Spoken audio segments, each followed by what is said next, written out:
Deciding how and when kids can use technology is a common discussion for parents nowadays. Kenneth Pits says he and his wife let their kids use tablets, but with conditions. So before they can activate any of the games that they prefer, we make them do a certain amount of reading, a certain amount of learning apps and videos. Kerri Williamson says her teens just now started using phones.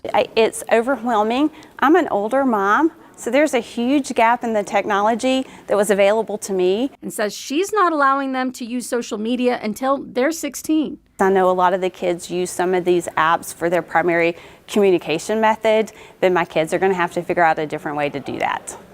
Clayton Cranford is a former school resource officer and founder of cybersafetycop.com, who says parents should be more engaged in their kids' technology. The number of children who are hurting themselves, self-injury to deal with their feelings has gone up. So our children have turned away from healthy ways of dealing with their feelings to use phones to take care of that for them. And this is not healthy. This has to change.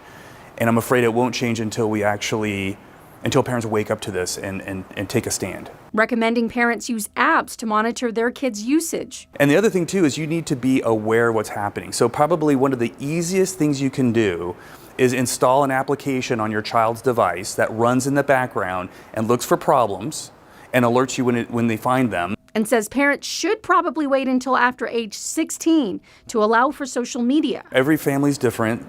You could have a family that has a very specific need for a child to have a phone, but I think in general, I think it's okay to give maybe your middle schooler a phone, 7th or 8th grade, but it shouldn't be a smartphone. It should be a flip phone that doesn't have connections to the internet or social media.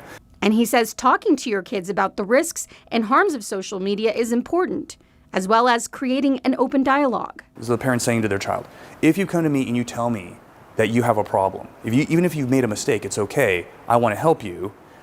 And if you do that, if I can, I'm not going to take your phone away. I'm not going to take it all away, your connection to your friends. Now, if there's a crime involved, maybe the phone needs to get taken away. But most cases, a parent can handle that at their level. Brenda, Lepenski, 12 News.